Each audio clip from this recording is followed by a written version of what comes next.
Good morning students, RS maths classes में आपका स्वागत है। तो इस वीडियो में हम 6.5 जो एक्सरसाइज है उसके लिए कुछ थ्योरम्स को सॉल्व करेंगे। फर्स्ट जो थ्योरम है हमारे पास वो है 6.7।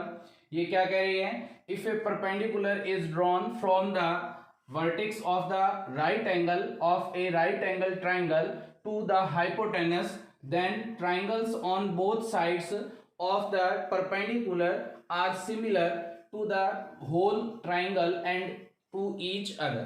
तो ये कह रहा है कि हमें क्या करना है, एक राइट एंगल ट्राइंगल लेना है और राइट एंगल ट्राइंगल में जो राइट एंगल का जो वर्टिक्स है उस वर्टिक्स से हाइपोटेनस पर हमें एक परपेंडिकुलर डालना है और वो परपेंडिकुलर जो दो ट्राइंगल बनाएगा वो जो दोनों ट्राइंगल हैं वो बड़े ट्राइंगल के क्या हैं, सिमिलर हैं और वो आपस में भी क्या हैं, सिमिलर हैं। ये बात हमें प्रूव करनी है। तो इसके लिए हमने क्या किया, एक ट्राइंगल लिया, राइट एंगल ट्राइंगल, और इसका नेम हम दे देते हैं ए बी एंड सी, और ये बी एंगल जो है वो क्या है, राइट एंगल है।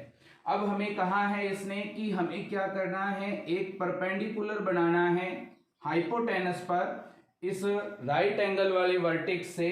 तो हमने एक परपेंडिकुलर बना दिया, इसका नेम दे दिया हमने बी डी। अब हमें क्या प्रूव करना है कि ये जो दोनों ट्राइंगल बने हैं, ये दोनों ट्राइंगल, जो बड़ा ट्राइंगल है ए बी सी, उस ट्राइंगल के सिमिलर हैं। तो इसके लिए जो हमारे पास गिवन है वो लिखेंगे। क्या गिवन है हमारे पास? Triangle A B C is right angle at angle B and BD perpendicular AC। तो ये हमारे पास गिवन है। प्रूव क्या करना है हमें? To prove triangle A D B similar है triangle A B and C के। और दूसरा ट्राइंगल कौन सा है? Triangle B D C similar है किस ट्राइंगल के? ये सिमिलर है triangle A B and C के। और दूसरा triangle A D B similar है ट्राइंगल बी डी सी के। तो ये तीनों हमें प्रूव करने हैं। इनको प्रूव करने के लिए हमें कोई कंस्ट्रक्शन नहीं करनी है, डायरेक्ट हम लेंगे प्रूफ, और प्रूफ में हम फर्स्ट पॉइंट को सॉल्व करेंगे। फर्स्ट पॉइंट में कौन कौन से ट्राइंगल हैं? A D B and A B C.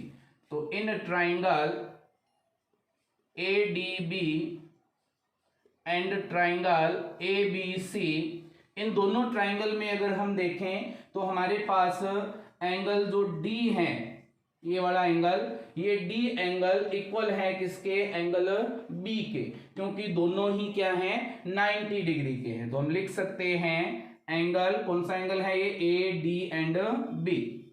A D B equal है किसके? Angle A B and C के। Angle A B and C, और दोनों की वैल्यू क्या है? 90 डिग्री है। फिर हमारे पास ट्राइंगल ए बी डी और ट्राइंगल ए बी सी, इन दोनों में कॉमन कौन सा एंगल आ रहा है? Angle A. तो हम क्या लिख सकते हैं? Angle A is equal to angle A. ये दोनों क्या हैं? कॉमन एंगल हैं। अब हमें पता है कि अगर दो एंगल इक्वल हो जाएं तो थर्ड एंगल अपने आप ही इक्वल होते हैं। इसीलिए हम उस थ्योरम को क्या बोलते हैं? A similarity. तो बाय ए सिमिलरिटी क्या बन जाएगा? Triangle A D B similar है ट्राइंगल ए बी सी के, और ये दोनों सिमिलर हैं। अब हमें क्या प्रूव करना है? सेकंड पॉइंट, जिसमें कौन कौन से ट्राइंगल लेने हैं? B D C and A B C. तो इन triangle B D C and triangle A B C, इन दोनों में देखें तो BDC में एंगल BDC जो है वो 90 डिग्री है, इधर ABC में एंगल ABC 90 डिग्री है, तो लिख देंगे एंगल BDC इक्वल है एंगल ABC के, और दोनों की वैल्यू क्या है 90 डिग्री। फिर BDC और ABC दोनों में कौन सा एंगल कॉमन आ रहा है, C एंगल, तो हम लिख सकते हैं angle C is equal to angle C। और ये क्यों इक्वल है, क्योंकि ये क्या है कॉमन एंगल है। यहां भी बाय ए सिमिलरिटी क्या बन जाएगा, ट्राइंगल BDC सिमिलर है ट्राइंगल ABC के। तो हमारे पास फर्स्ट दो पॉइंट इक्वल हो गए, प्रूव हो गए। क्या है, ADB सिमिलर है ABC के और BDC सिमिलर है ABC के। अब हमें पता है कि ADB और BDC दोनों एक ही ट्राइंगल के सिमिलर हैं, तो ये दोनों आपस में भी क्या हो जाएंगे, सिमिलर हो जाएंगे। इसलिए हम लिख सकते हैं, इसको अगर फर्स्ट नेम दो, इसको सेकंड, तो बाय फर्स्ट एंड सेकंड क्या बनेगा, ट्राइंगल ADB सिमिलर है ट्राइंगल BDC के। तो हमारे जो तीनों पॉइंट हैं वो प्रूव हो गए। इसके साथ ही हमारी जो 6.7 थ्योरम है वो कंप्लीट हो गई। अब हम इसकी नेक्स्ट थ्योरम 6.8 थ्योरम सॉल्व करेंगे। तो नेक्स्ट थ्योरम गिवन है हमारे पास 6.8, in a right triangle the square of the hypotenuse is equal to the sum of the squares of the other two sides. तो इसने कहा है कि अगर एक राइट एंगल ट्राइंगल लें तो उसमें हाइपोटेनस की स्क्वायर हमेशा ही इक्वल होगी, बाकी जो दो साइड बच गई हैं, दो भुजाएं बच गई हैं, उनकी स्क्वायर के योग के। इसे हमें प्रूव करने के लिए हम इसमें एक राइट एंगल ट्राइंगल लेंगे। ये हमने राइट एंगल ट्राइंगल ले लिया, इसका नेम है हमारे पास AB एंड C। ये राइट एंगल है। यहां से हमने क्या किया, एक परपेंडिकुलर खींच दिया, किस पर, AC पर, हाइपोटेनस पर, और जिसका नेम क्या है BD। अब यहां से हम लिखेंगे गिवन, क्या गिवन है हमारे पास, राइट एंगल ट्राइंगल या right triangle ABC is given. Prove क्या करना है हमें, टू प्रूव हाइपोटेनस की स्क्वायर। हाइपोटेनस क्या है इसका, AC इज इक्वल टू, बाकी दो साइड बच गई हैं उनकी स्क्वायर का सम, तो AB square plus BC square, ये हमें प्रूव करना है। इसके लिए हमने कंस्ट्रक्शन की है। क्या कंस्ट्रक्शन की है, कंस्ट्रक्शन हमने की है BD परपेंडिकुलर है AC पर, ये हमने कंस्ट्रक्शन की है। अब हमें प्रूफ करना है। प्रूफ करने के लिए देखो, हमने 6.7 में ये प्रूव किया था कि BDC जो है वो ABC के सिमिलर है और ADB भी ABC के सिमिलर है। तो हम लिख सकते हैं बाय थ्योरम 6.7 क्या बनेगा, ट्राइंगल ADB सिमिलर है ट्राइंगल ABC के। अब हमारे पास जो ADB ट्राइंगल है, इसमें हमें किसकी स्क्वायर चाहिए, AB की स्क्वायर चाहिए। तो AB की स्क्वायर के लिए हमने क्या किया, AB की साइड हमने ले ली AB, अपॉन में AB किसके अपोजिट, किस एंगल के अपोजिट है, ये है एंगल D के, यानी कि इस ADB का क्या है, हाइपोटेनस। अब बड़े ट्राइंगल में हाइपोटेनस कौन सा है, हाइपोटेनस है हमारे पास AC, तो इसके अपॉन में क्या आ जाएगा AC। हम ये कैसे लिख रहे हैं, हमने ये पढ़ा था कि सिमिलर ट्राइंगल्स की जो कॉरस्पॉन्डिंग साइड्स होती हैं उनका रेशियो क्या होता है, इक्वल होता है। तो हाइपोटेनस के कॉरस्पॉन्डिंग कौन सा हो जाएगा, इस बड़े ट्राइंगल का हाइपोटेनस। फिर हमें चाहिए AB की स्क्वायर, तो AB की स्क्वायर के लिए हमें क्या करना पड़ेगा, बड़े ट्राइंगल की AB साइड लेनी पड़ेगी। तो बड़ा ट्राइंगल है हमारे पास ए बी सी, इसमें ए बी जो साइड है वो किसके अपोजिट है, इस सी एंगल के अपोजिट है। ये जो सी एंगल जो हमारा प्रूव हुआ था वो हमारा इस ए बी डी एंगल के इक्वल प्रूव हुआ था थ्योरम 6.7 में। तो ये सी एंगल इस बी एंगल के इक्वल है और इस छोटे ट्राइंगल में बी एंगल के अपोजिट कौन सी साइड है, वो है हमारे पास ए डी। तो इसके ऊपर छोटे ट्राइंगल की कौन सी साइड आ जाएगी, ए डी। इनका हम क्रॉस मल्टीप्लाई करेंगे तो ए बी को ए बी से मल्टीप्लाई किया, ए बी की स्क्वायर, ए सी को ए डी से मल्टीप्लाई किया, ये हमारे पास बन जाएगा ए सी डॉट ए डी। ये बन गई इक्वेशन नंबर फर्स्ट। अब सेकंड इक्वेशन के लिए हमने पढ़ा था, प्रूव किया था बीडीसी जो ट्राइंगल है वो एबीसी के क्या है, सिमिलर है। तो ट्राइंगल बीडीसी सिमिलर है ट्राइंगल एबीसी के, और ये भी सिमिलर है तो इसकी भी कोरस्पॉन्डिंग साइड्स क्या होंगी, प्रोपोर्शन में होंगी, सेम रेशो में होंगी। तो हम लिख सकते हैं बीडीसी की साइड में कौन सी साइड का स्क्वायर चाहिए हमें, बीडीसी में हमें चाहिए बीसी का स्क्वायर। तो छोटे ट्राइंगल की हमने बीसी साइड ले ली, छोटा ट्राइंगल में बीसी क्या है, हाइपोटेनस, बड़े ट्राइंगल एबीसी में हाइपोटेनस कौन सा है, एसी। इक्वल होगा हमारे पास ये कौन सा, हमें चाहिए बीसी की स्क्वायर, तो बड़े ट्राइंगल की हम साइड ले लेंगे कौन सी, बीसी। बड़े ट्राइंगल में हमारे पास बीसी कौन से एंगल के अपोजिट है, ए एंगल के अपोजिट, और ये ए एंगल किसके इक्वल था, इस बी एंगल के इक्वल था।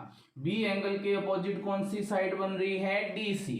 तो इसके ऊपर जो छोटा ट्राइंगल है उसकी साइड कौन सी आ जाएगी, डीसी। यहां भी हम करेंगे इसका क्रॉस मल्टीप्लाई, तो बीसी को बीसी से मल्टीप्लाई करेंगे बीसी स्क्वायर, एसी को डीसी से करेंगे एसी डॉट डीसी।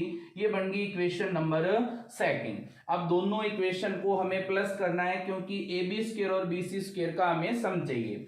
तो by equation first plus second क्या बनेगा हमारे पास, A B square plus B C square equal होगा A C dot A D plus A C dot D C. यहां से A B square plus B C square is equal to A C common आ जाएगा, A D plus D C. यहां से A D और D C दोनों plus होकर क्या बना रहे हैं, ए सी। तो क्या बन जाएगा, A B square plus B C square equal हो जाएगा ए सी इंटू ए सी के, और ए सी को ए सी से मल्टीप्लाई करेंगे तो ये हमारे पास आ जाएगा ए सी की स्क्वायर। यही हमें प्रूव करना था, तो ये हमारा प्रूव हो गया। इसी थ्योरम का दूसरा नाम है पाइथागोरस थ्योरम। तो अगर आपसे पूछे एग्जाम में कि पाइथागोरस थ्योरम को प्रूव करो, तो पाइथागोरस थ्योरम को प्रूव करने के लिए हमें यही थ्योरम प्रूव करनी पड़ेगी। तो हमारी जो 6.8 थ्योरम है वो कंप्लीट हो गई। अब हम इसकी नेक्स्ट थ्योरम जो है 6.9 थ्योरम, इस चैप्टर की लास्ट थ्योरम, उसको सॉल्व करेंगे। तो नेक्स्ट थ्योरम हमारे पास गिवन है 6.9 theorem. In A triangle if square of one side is equal to the sum of the squares of the other two sides, then the angle opposite the first side is a right angle। तो इसने कहा है कि अगर किसी triangle के अंदर एक साइड की स्क्वायर बाकी दो साइड की स्क्वायर के सम के इक्वल हो, तो बड़ी जो साइड है उसके ऑपोजिट जो एंगल है वो हमेशा ही राइट एंगल होगा। ये बात हमें प्रूव करनी है। कहने का मतलब ये हमारे पाइथागोरस थ्योरम का ऑपोजिट है। तो इसे प्रूव करने के लिए हमारे पास एक ट्राइंगल गिवन है। ये हमने एक ट्राइंगल ले लिया, ये नाम है इसका ए बी एंड सी, और बी क्या है, ये हमें प्रूव करना है कि ये राइट एंगल है।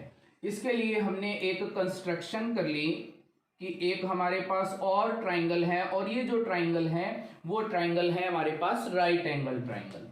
तो इसको नेम दे दिया पी क्यू एंड आर, और ये जो राइट एंगल है वो है क्यू एंगल पर।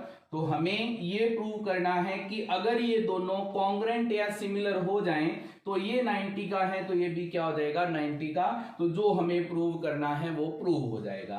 तो इसके लिए हमारे पास गिवन है, क्या गिवन है, इस ट्राइंगल में हमारे पास गिवन है कि AC की स्क्वायर इक्वल होगी AB की स्क्वायर प्लस BC की स्क्वायर, ये हमारे पास गिवन है।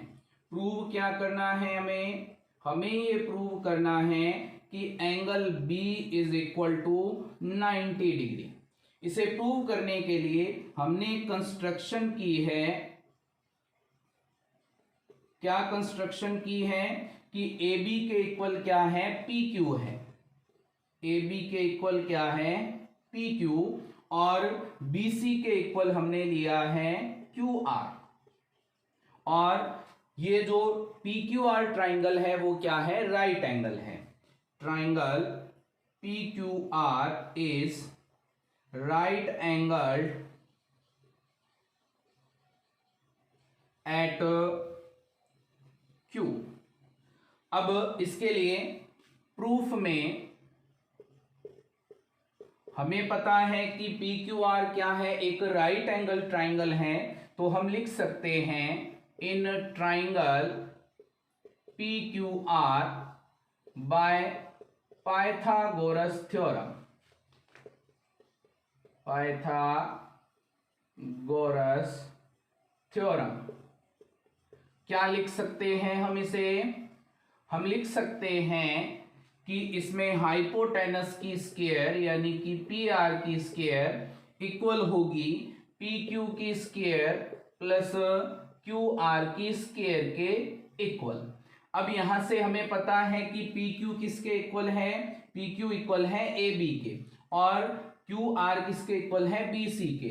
तो इन दोनों की जगह पुट करेंगे PR square is equal to, PQ की जगह क्या पुट कर सकते हैं, AB, और QR की जगह क्या पुट कर सकते हैं, BC। तो क्या बन गया, BC की स्क्वायर, और ये कैसे आया, ये आया बाय कंस्ट्रक्शन। अब देखो AB square plus BC square किसके इक्वल है, AC स्क्वायर के, तो हम इन दोनों की जगह क्या लिख सकते हैं, AC स्क्वायर।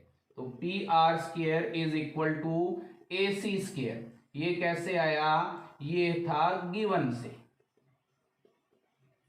अब यहां से हमारे पास दोनों साइड रूट लें तो क्या बन जाएगा, PR इक्वल है किसके, AC के, तो PR इक्वल आ गया AC के, AB इक्वल था PQ के, और BC इक्वल था किसके, QR के।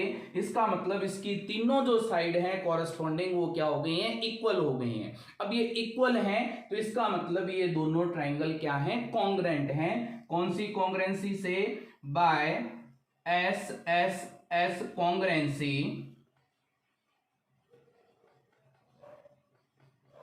क्या बन जाएगा, ट्राइंगल ABC कॉन्ग्रेंट है ट्राइंगल PQR के। अगर ये कॉन्ग्रेंट हैं तो by CPCT rule, CPCT rule क्या होता है, ये होता है corresponding parts of congruent triangles are equal. तो क्या बन जाएगा, ये बन जाएगा एंगल B इक्वल है किसके, एंगल Q के। तो यहां लिख रहा हूं मैं इसे, angle B is equal to angle Q, तो इसलिए एंगल B की वैल्यू भी क्या आ गई, 90 डिग्री। तो हम कह सकते हैं कि जो हमें प्रूव करना था वो प्रूव हो गया है, तो हैंस प्रूव्ड। तो हमारा जो थ्योरम 6.9 है वो कंप्लीट हो गई। इसके साथ ही हमारी इस चैप्टर की सारी जो थ्योरम है वो कंप्लीट हो गई हैं। अब इसके बेस पर जो क्वेश्चंस हैं 6.5 एक्सरसाइज के वो हम नेक्स्ट वीडियो में करेंगे। उम्मीद है कि आपको ये वीडियो पसंद आई होगी। फिर भी कोई चैलेंज है तो आप कमेंट बॉक्स में लिख करके बता सकते हैं। Thank you students.